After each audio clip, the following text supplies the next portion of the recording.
You're from North Carolina, right? Yes. Uh, Close to where the hurricanes went through. No. So I'm outside of Raleigh, which is sort of the middle of the state, and so the hurricanes hit the western end of the state. But I actually happened to be out there when they hit. Oh, So I saw a little of that firsthand. and yeah, was that your first time experiencing that? Um, yeah, definitely that level of destruction. Like we were at a sort of retreat center sort of thing for a church retreat, and like the road up the mountain was just washed out. Some of it was completely gone. Some of it was just undercut, rippled, all sorts of stuff. And I was like, wow. Right on. So Well, not right on in a good way. I say right on yeah, a right on. lot, so just be prepared. Yeah. Uh, so like, do you just want to like start out like maybe talking about your personal experience separate from maybe the documentary that you produce? Yeah, sure. So going up to DC on January 6th, um, I guess I'll start off with what, kind of why I went, which was I had, been following politics since 2016. That was the first election I could vote in. Um, I had followed the Republican primary then. We all saw Trump sort of come out of left field to some extent, where he wasn't an ordinary politician, and he had this movement. A lot of presidents who run don't necessarily even have a movement to go with him. But Trump, he had a movement. He was definitely doing something different. He was elected the first time in 2016. So in 2020, I was like, hey, I really want to attend a Trump rally in person to see what it's like for myself. It's always you can watch videos on social media, you can watch TV, you can read articles, but it's always a little different if you're observing it in person. So I'm on the right politically. Most people would call me conservative. I'm a little more right than that. Um, but I personally don't support Trump. There's a lot of things that I disagree with, both politically and personally, his moral character. So I didn't want to go to a Trump rally because I support him. I just wanted to go to see what it was like, to see the movement in person. So that was my idea. I'm a bit of a procrastinator, so he had come to North Carolina a couple times near the end of 2020, but I kept putting it off till after the election. I heard about January 6th, and I was like, okay, Trump says he's going to be there. This is this could very well be the last Trump rally ever, because at that time we didn't really know if he was going to run again in 2024. So I was Right. like, okay, I can't procrastinate anymore. This is the one I've got to go to. So I don't know if someone had shared it with me on social media or what, but I had seen, one of the local grassroots organizations in North Carolina organizing some buses to go up. The tickets were pretty reasonably priced. So I was like, hey, let me buy a ticket. I'll go up there for the day, get to experience it in person, and that'll be that. But I did I did bring something important with me, which would be key for how my story ended up, which is I brought the camera gear that I had put together for covering Antifa and BLM riots in Raleigh, because that was something I started doing over the summer of 2020, where I had gone out in the streets and I had seen that what was happening in the streets was not how the mainstream media was reporting on it. So, and I had also seen violence against media, specifically the mainstream media, even when they had bodyguards and all sorts of stuff. I was like, I don't have any bodyguards. I'm just me. So if I want to document this, I have to do it covertly. So I'd basically taken a skateboard helmet, carved out some of the foam, and put some custom camera equipment in there. So it's Right basically on. a helmet to be able to record at violent demonstrations where there is a high risk of anti-media violence. So I'd put that in my backpack, not because I expected Trump supporters to be violent, but because I had followed the reporting from the rally in November, from the rally in December, where it was mostly Antifa and the counter protesters attacking Trump supporters. There are some very viral videos. I believe it's Charles Downing, maybe. There's a video of him, he and his fiance or whatever were trying to get to the hotel room, and they were just attacking them, pushing them to the ground, whatnot. So that was, and there's also, conflicts like with Proud Boys and Antifa, where it was more like group on group violence. So that was the kind of thing I was like, hey, I was going there for the day. I didn't even expect to still be there at night when that stuff sort of happened, but I was like, hey, I'm going to bring my gear so that if I do see anything crazy, I can record it, I can document it, and I can, publish it. First Amendment, freedom of the press. So that was sort of my idea going there.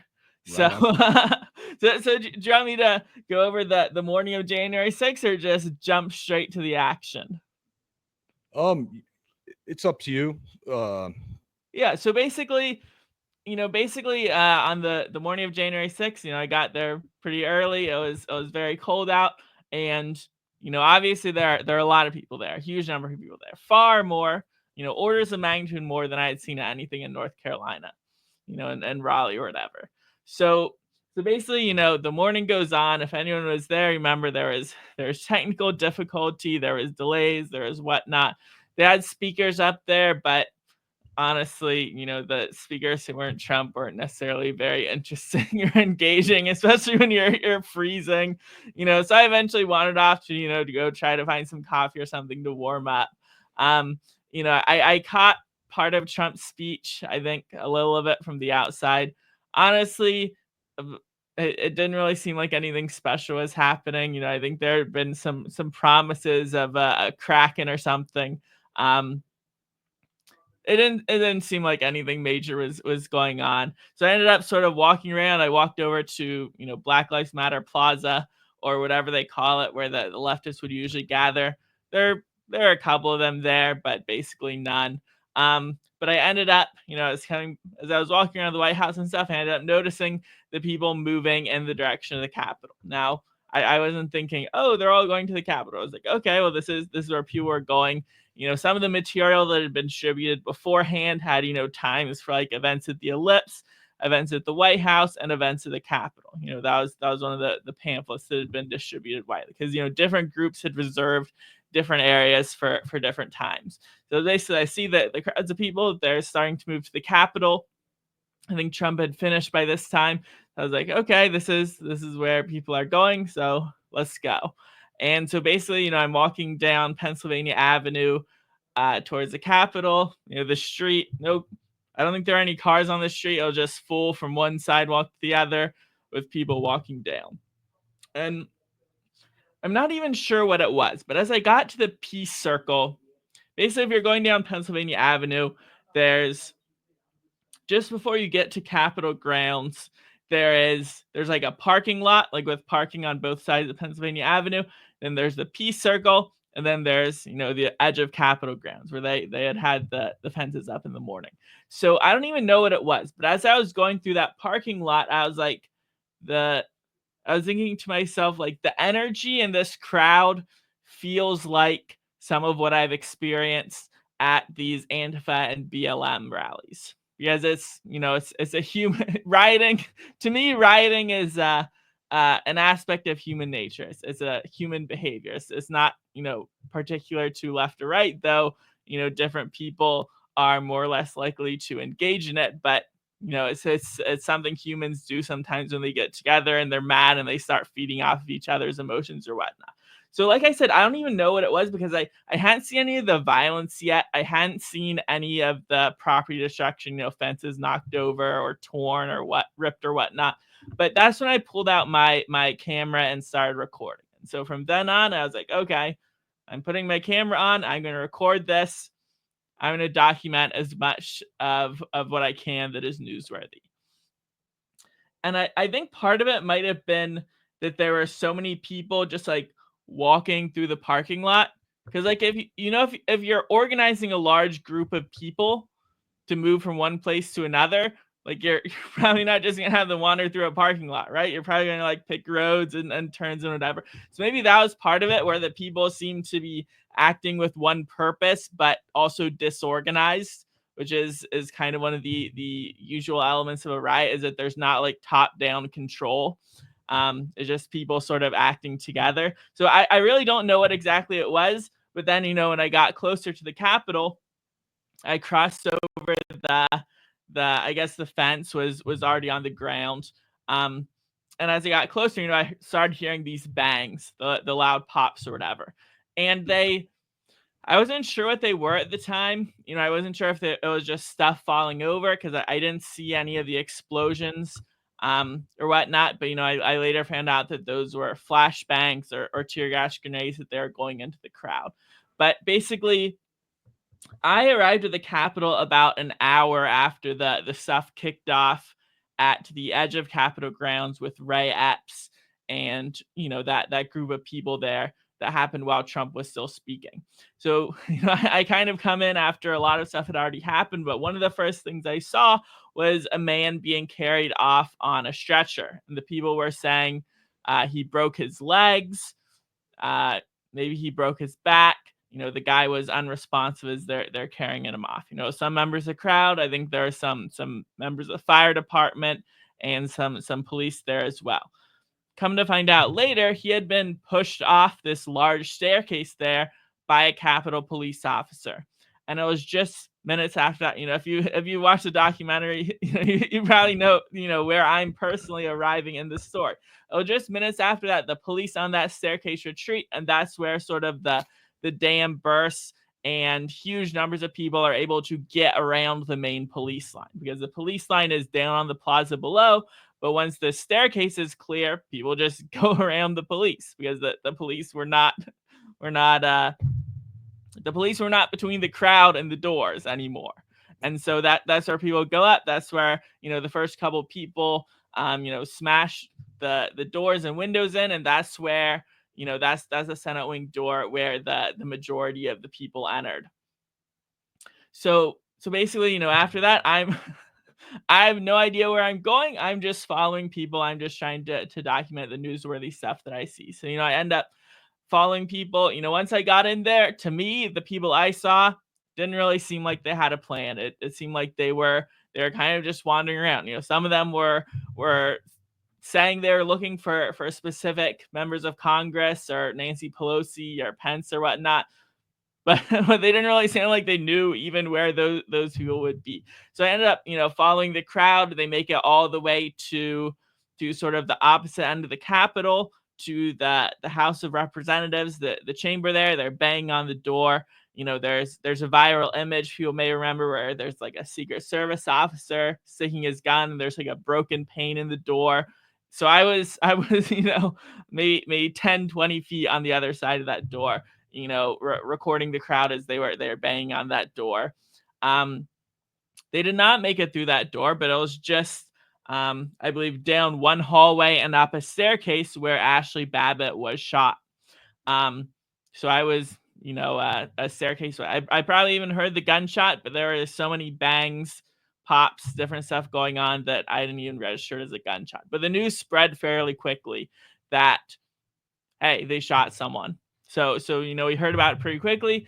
But the thing is, in crowds, you often hear a lot of things, most of which are not true. That's just sort of how it goes. So with my journalistic mode engaged, I tried to ask some questions. Later when I ran into people who were talking about it, I tried to ask questions to be like, did they really shoot someone? Did they really kill someone? But I ended up making my way back to the rotunda. I ran into where the Oath Keepers were, with the officer Harry Dunn, who ended up, perjuring himself and lying about what happened there. I ended up wandering into Pelosi's office. I did not know that it was Pelosi's office because someone had already stolen the sign above the door. So basically the sign was there when the first time I walked through that hallway. When I was coming back, people had already broken in and were wandering around, but they had removed the sign. So I didn't even know I was in the same place.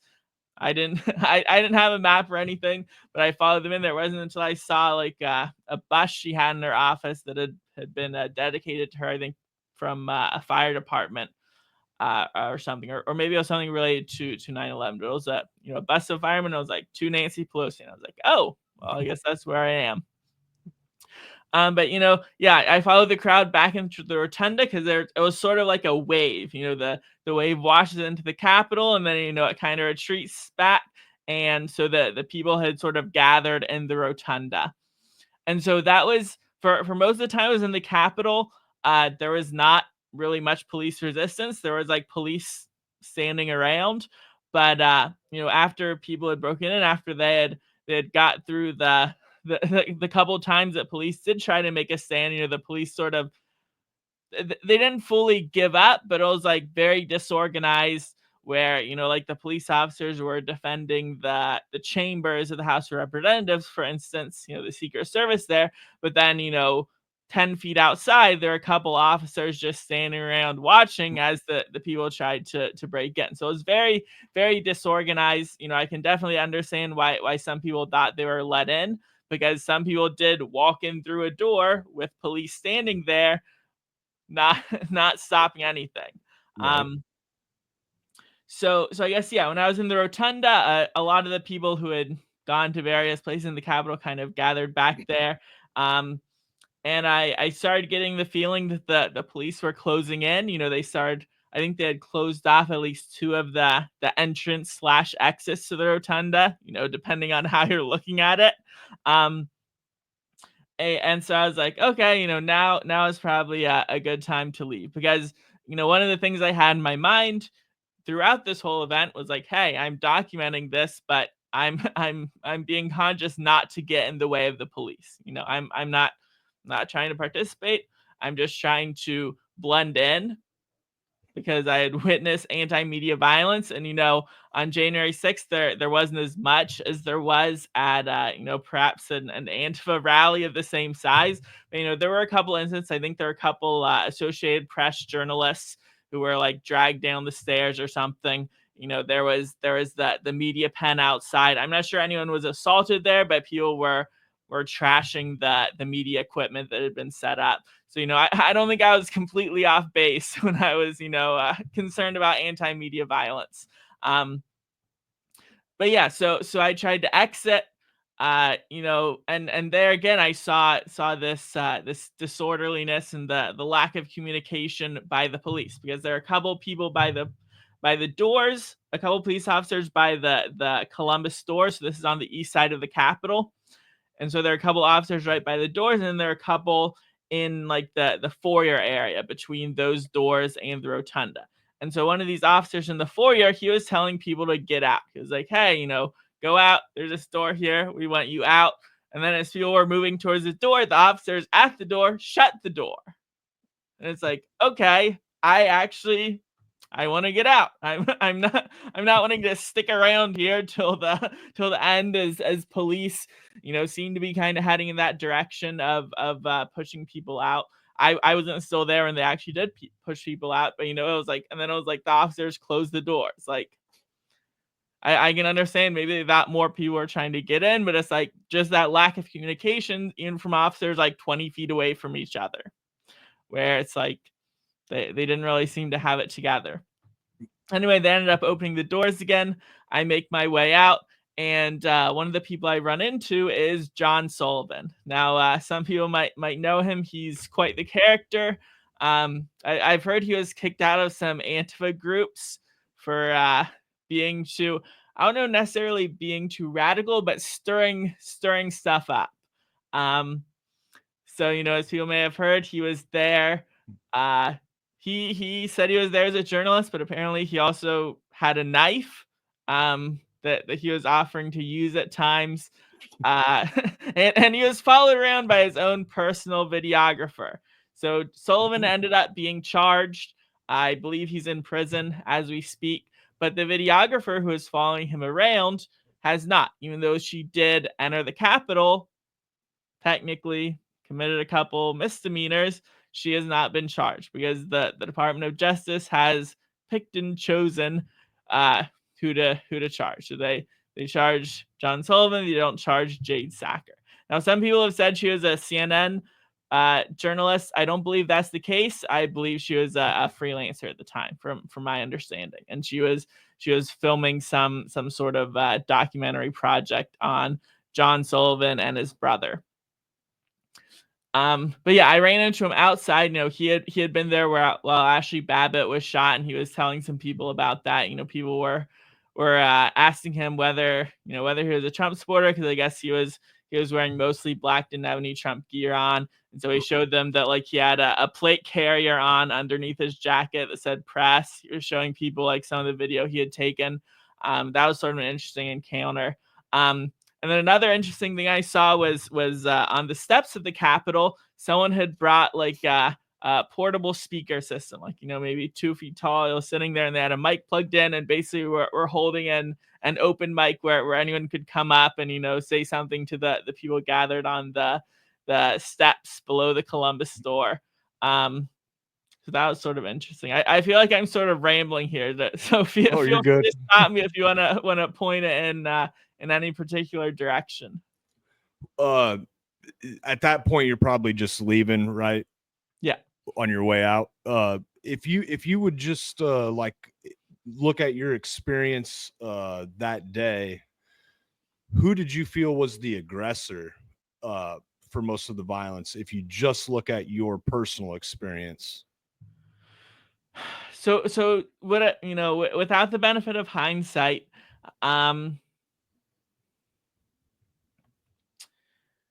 so most that's an interesting question, because you know, I kind of, I guess I kind of assumed to some extent what was going on. You know, I kind of inferred what had happened before I got there, even though I didn't know it. And it definitely seemed that the crowd was pushing at the police.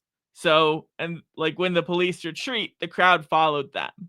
So it wasn't like, from what I saw, it wasn't like the crowd was just hanging around and the police came up and were mean to them. It was like, I come there, they're not necessarily, you know, physically hitting each other, but, you know, they're up against each other, they're in conflict. You know, I see this guy, you know, he's being carried off, and then I see people are throwing stuff at the police and the police retreat. And, you know, the analogy I would kind of use, it was like a dam breaking and just people flowing up that staircase. So that was kind of my initial impression, is that the crowd was applying pressure on the police. Even if they weren't physically attacking them, they were applying pressure. And so when the police retreated, then they went in.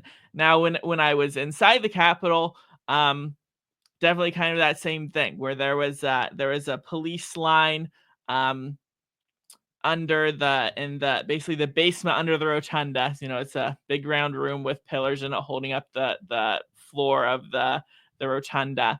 There, the police tried to form a line, but then people were attacking them. You know, I saw someone throw a fire extinguisher at them. People are definitely very aggressive. It was a very hostile atmosphere.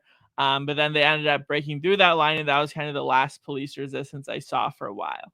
And so there's actually an interesting phenomenon there that I saw, which was that when the police were sort of in the way, so to speak, like they're confronting the crowd, there were a lot of people in the crowd, especially the front line of the crowd, who were willing to get violent, to get physical with them.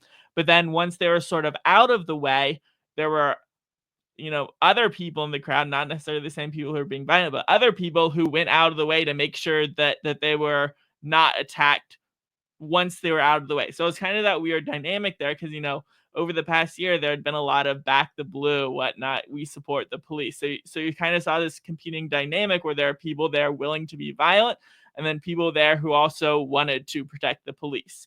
But generally, when the police were in the way, the people who were violent, they sort of set the tone. Whereas when the police were out of the way, it was the people who wanted to protect the police that, you know, sort of made sure no one was still going after the police once they were out of the way, if that makes sense. Yeah.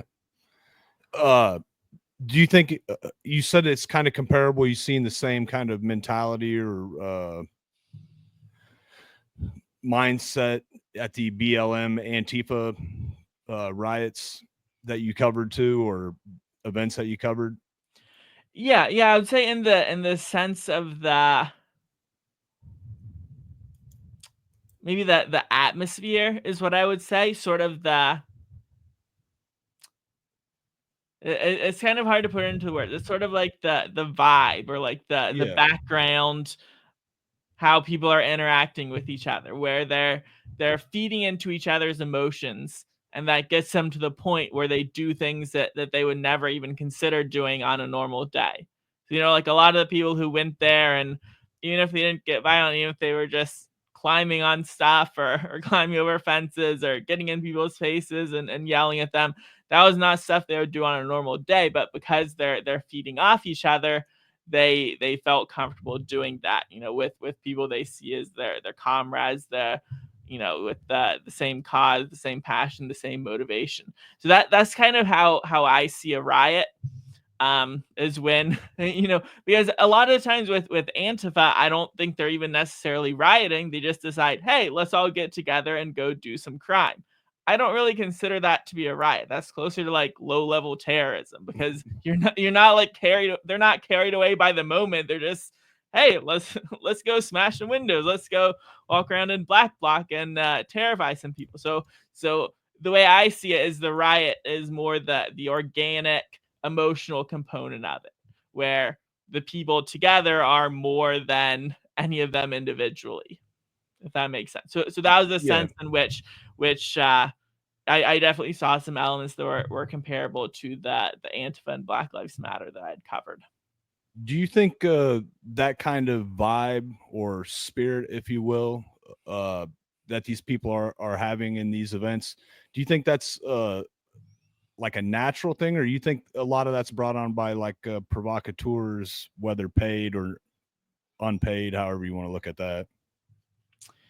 I would say it's mostly natural. It's sort of like a tinderbox. That's the expression sometimes. When a situation is about to explode, and I think that's that's kind of how it is. Where maybe some people were out there, striking matches, striking sparks, but fundamentally the blaze, what was fueling the blaze, the fire, the passion, was the people, was them being upset about the election, upset about Pence, upset what was going on with Congress, but also upset with what had been going on for the last year. One of the interesting things that stood out to me when they had this open mic that outside of the Capitol was how many people talked about stuff that was unrelated to the election. One guy got up there and was like, yeah, I had a bar and they shut it down. This was like in Minnesota or something.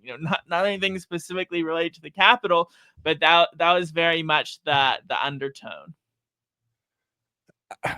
I'm pretty sure I seen this in 79 minutes, but it might have been another clip that you were talking in or something, where it looked like somebody was trying to hand somebody a brick.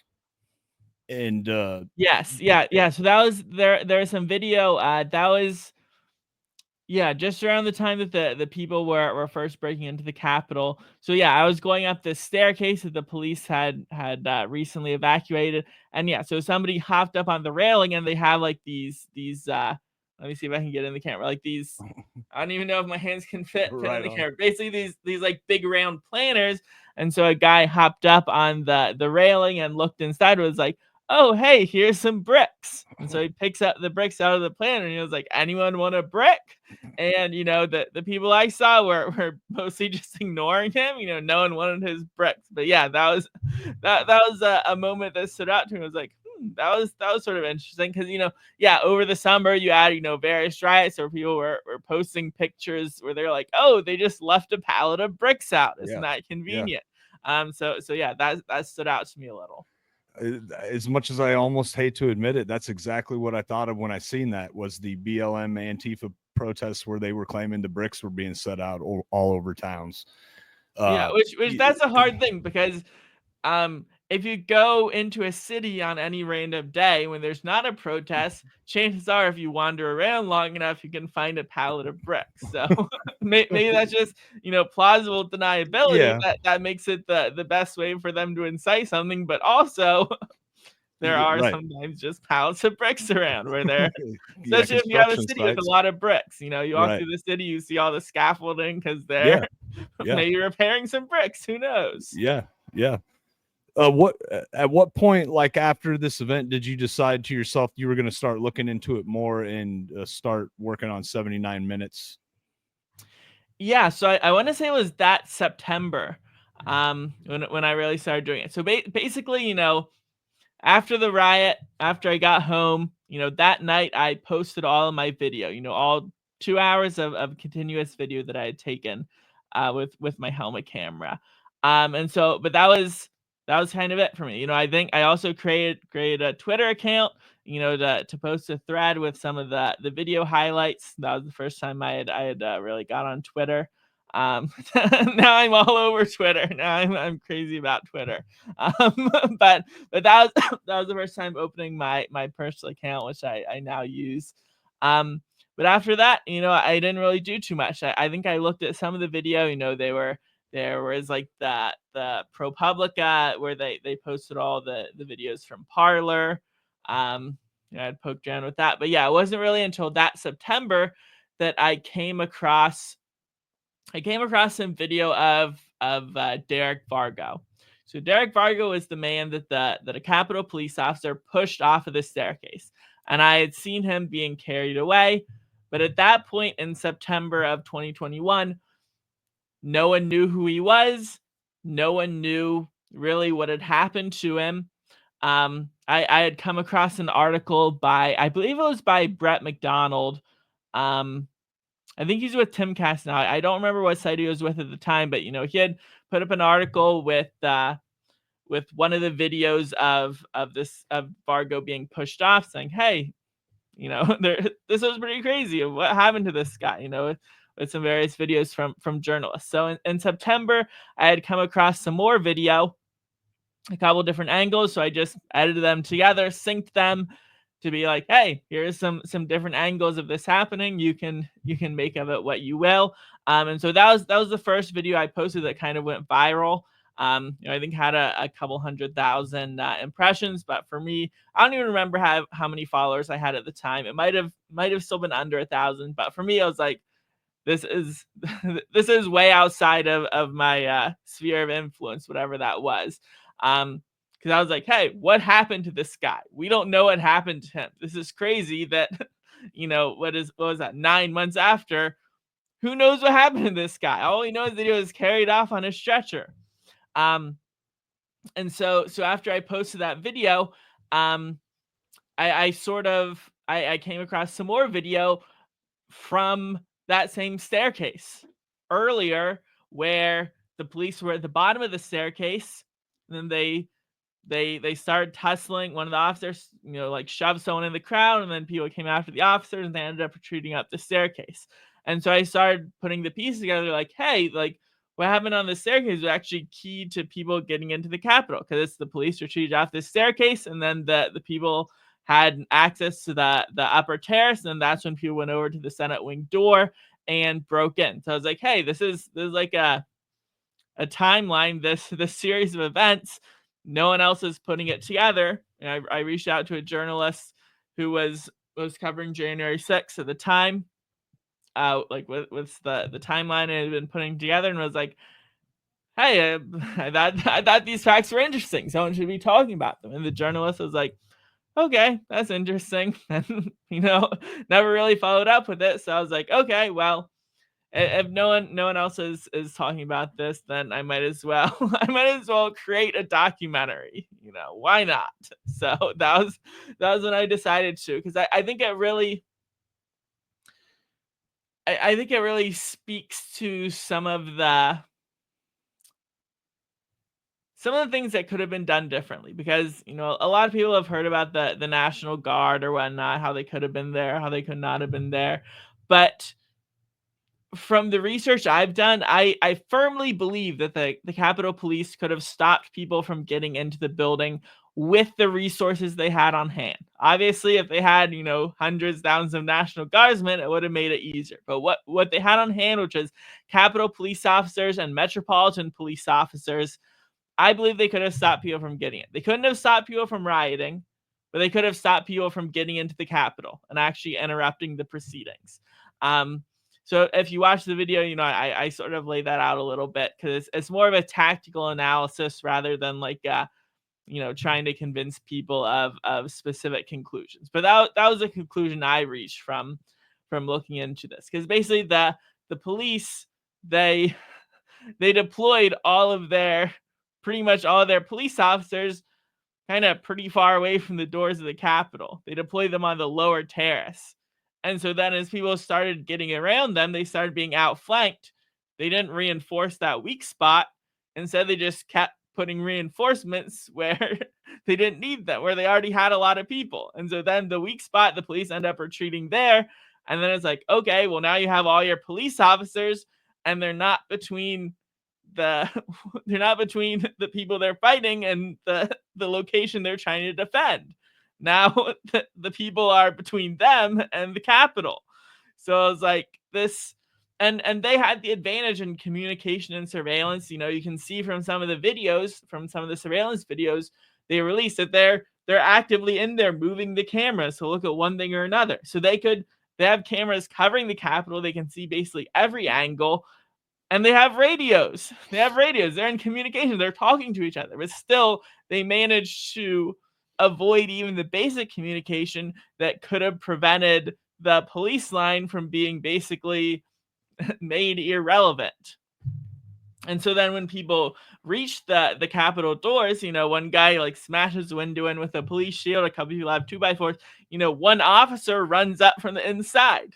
But it's one officer.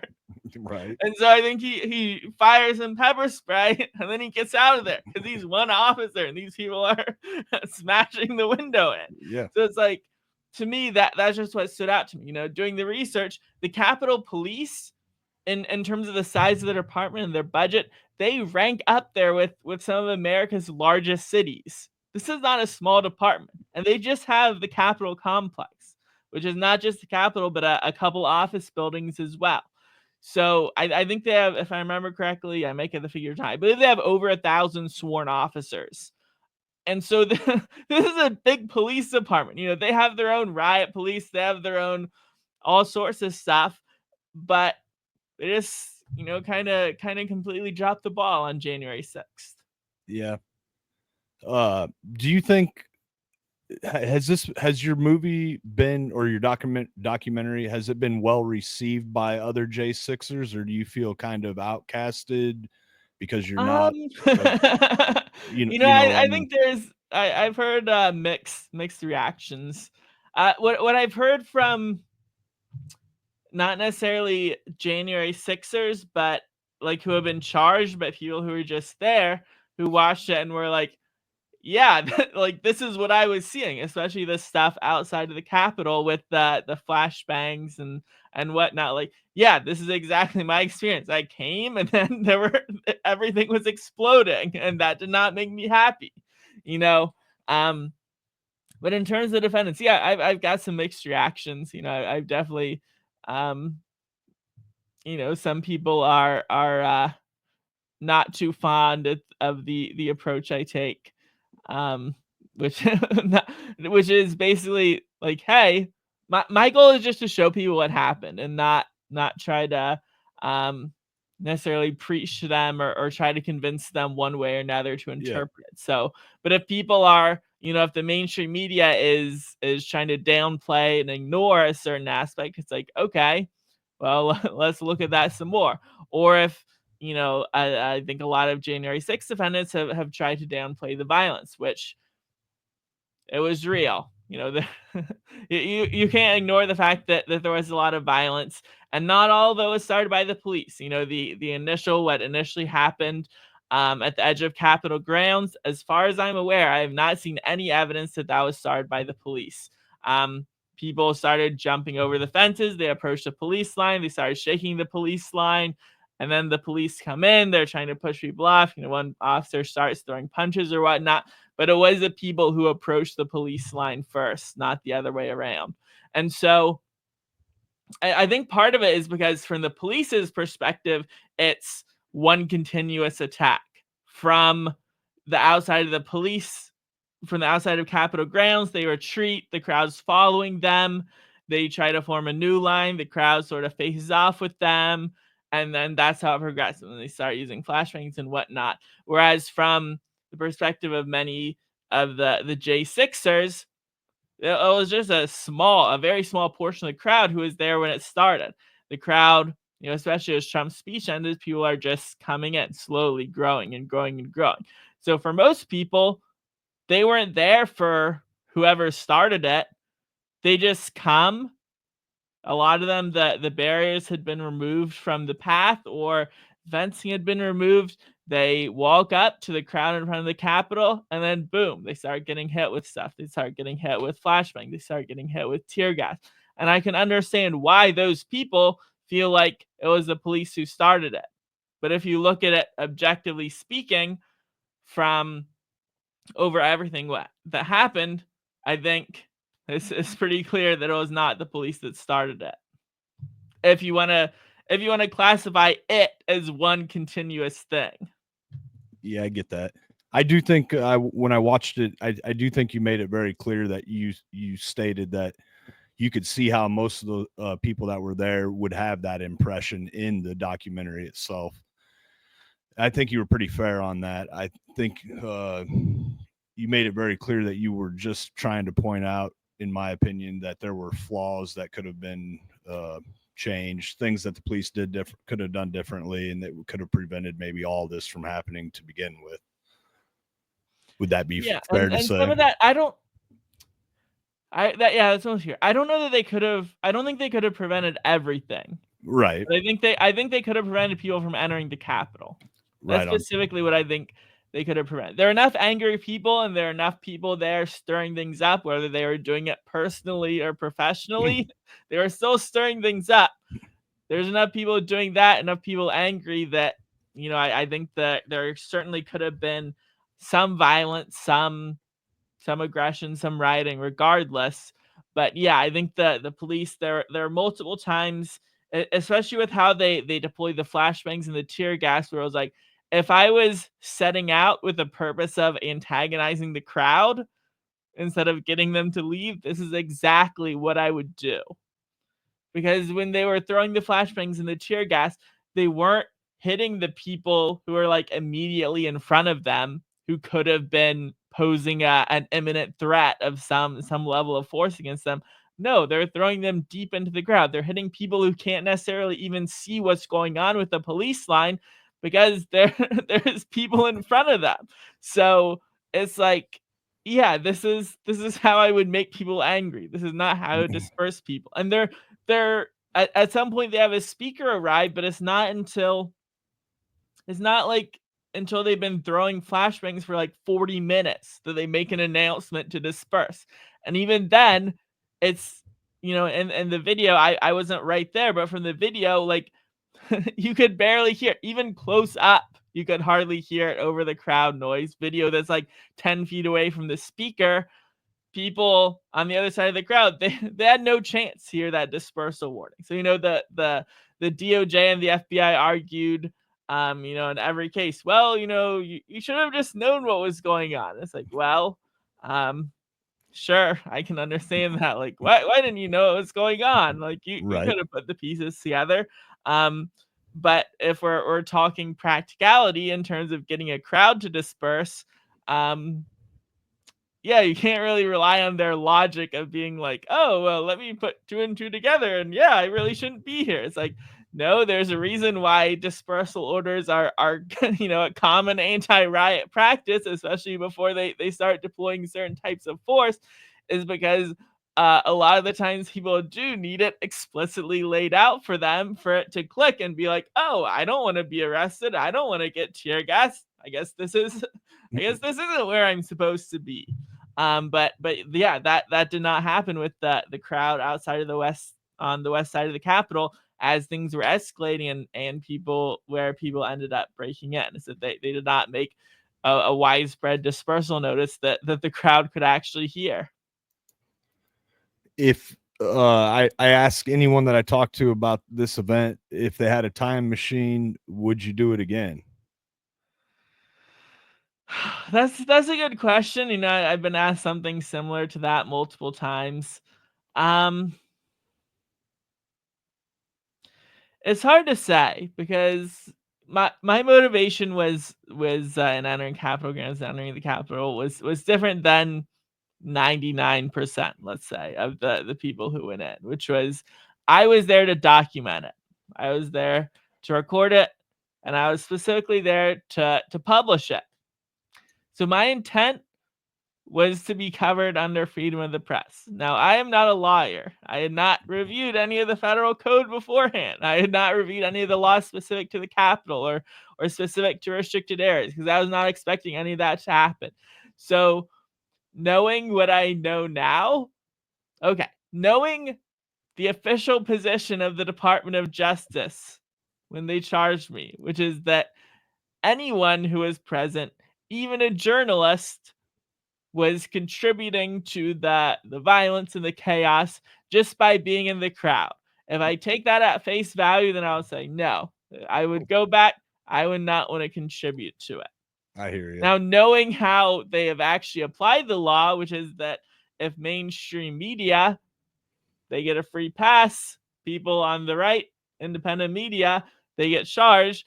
Well, that makes me want to go like, no, I will insist upon my First Amendment rights. But in practicality, I know how that works out, which is that basically the courts say they can kind of make any decision they want in terms of who they charge. They have wide latitude as part of their discretion. So in terms of that, it's like, well, I would want to be like, no, I will fight for the right of independent journalists. But practically, there's not much fight, they just sort of steamroll over you. So, yeah, Right. it was not my intent to violate any federal laws. It was not my intent to be treated differently than the mainstream journalists. And the fact that the mainstream journalists did what I was intending to do and got away with it. Not even got away with it. They just weren't charged because I guess the department was thinking, hey, it was good that they're there. Or maybe it was just because they were backed by powerful institutions with good connections. I don't know which one it was. But yeah, in that sense, I that's kind of a roundabout way to not answer your question. I don't know. hear you. Depends which pieces of knowledge Yeah. you pick to send me back with. But Yeah. generally, no, I wasn't intending on spending most of my savings on lawyers. No, I wasn't intending on breaking the law. No, I wasn't intending spending 12 months on probation and about 3 years on pretrial. No, none of that was in my plan. You didn't That have was to not serve my any intent. jail time? No. Right on. So I went to trial because I believe in the 4 boxes of freedom.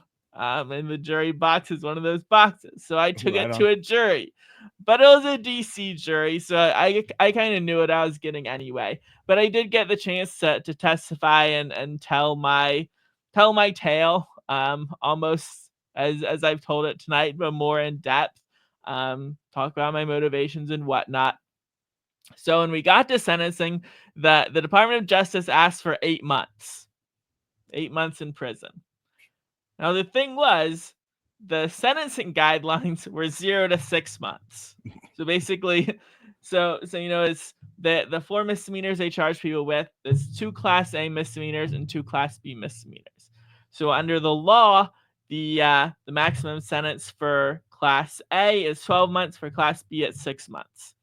But the recommended sentence, if you have no prior convictions, which I don't, I was a good law-abiding citizen until this point, is 6 months for the Class A, 6 months for the Class B.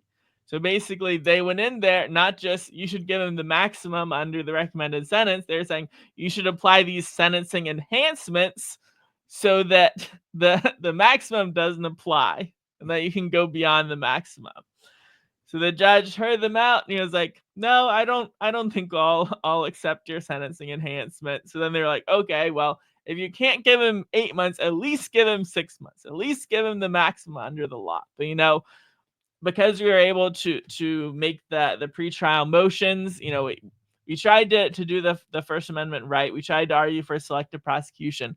None of that flew in pretrial motions, but I think the judge did take all of that into account when he sentenced me, which the probation office recommended probationary sentence. We were asking for a probationary sentence, and I think that's ultimately why the judge decided to go with that, is that even if my intent and motivation wasn't enough to get the charges dismissed or to sway a jury, I think it definitely did have an impact on the judge and Right on. the sentencing. Do you feel like you panned out better than the plea agreement, or did you have a plea agreement presented to you? Um, Actually, I think I got exactly what I would have Oh, gotten with the plea agreement. right on. Except for lying, I would have saved a lot of money. I would have saved a lot of money taking the plea agreement. Because basically Yeah. I was charged in, I think it was March of 2021. So I was in the first group charged. And so at that point, the first plea agreements they offered, the offer was we will recommend probation. That was the offer. They didn't do it later on, but the first ones they wanted to get some of the first cases through, the first plea deals out, so that, kind of sweeten the deal to say, we'll ask for probation. I think for later cases, even with the 4 misdemeanors, even with plea deals, the Department of Justice would still ask for jail time. So I basically got what they were offering, which, they can't promise only probation because it's still up to the judge, but they can say, we'll recommend probation. And so that was what they offered to me, if I pleaded guilty to parading, demonstrating, or picketing. And I was like, well, I didn't parade, demonstrate, or picket. Right. That was my thought at the time. I wasn't parading, I wasn't demonstrating, I wasn't picketing. And so I was like, no, I want to take this to trial because I am idealistic. And that is my ideal, jury trial. So, and that's what I got. And I learned a lot about the judicial system in the process. Yeah, you probably did.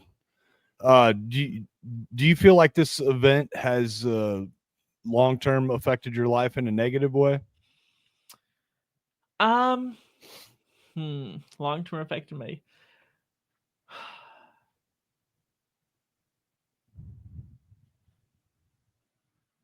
I mean, in the long term way, that's a good question. I didn't lose like relationships or friends or family or anything, but um, I did burn through most of my savings for legal fees, which I had been saving for a while. So that put a significant dent in, if I want to buy a house, start a family, whatnot.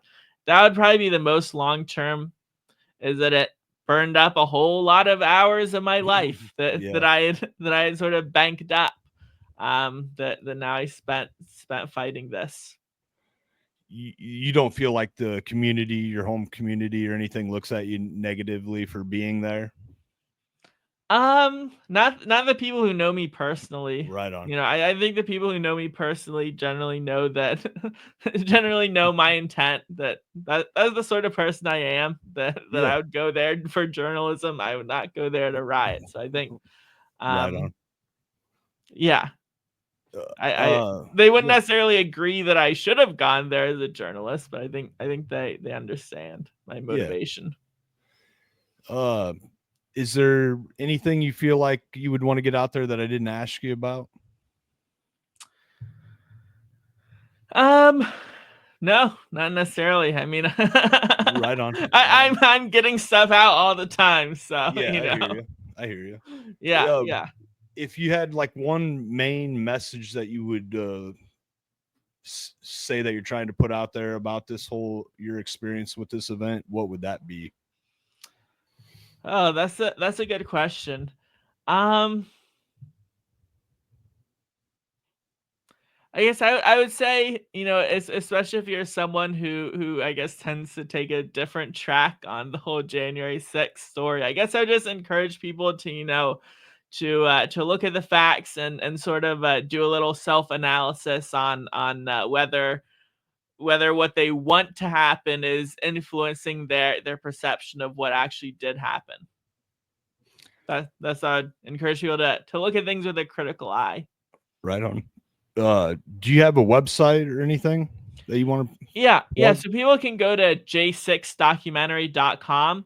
That's the website for my documentary, 79 Minutes, The Breach of the Capitol. I kind of discuss a little of the stuff. It basically sort of lays out from the initial violence at the edge of Capitol grounds to people breaking into the Capitol and kind of what happened there. That sort of a tactical analysis, the series of events between those 2 points in time.